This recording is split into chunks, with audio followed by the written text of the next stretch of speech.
আসসালামু আলাইকুম। এগুলো হচ্ছে নর্দার্ন বব হোয়াইট কোয়েল। এগুলো মেল, এখানে 5 পিস আছে, 5টাই মেল রানিং। কারণ ফিমেল কম মেল বেশি, এই জন্য এগুলো বিক্রি করবো। তো কারো যদি ফিমেল বেশি থাকে মেল কম থাকে বা ফিমেল আছে মেল নাই, তারা কিন্তু নিতে পারেন।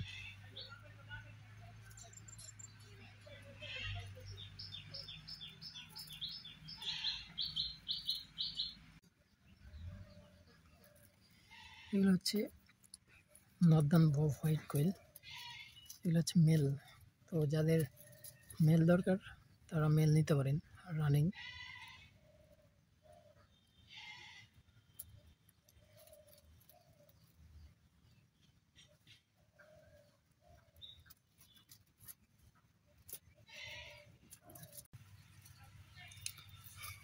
বব হোয়াইট কোয়েল রানিং, কিন্তু সবগুলো হচ্ছে মেল।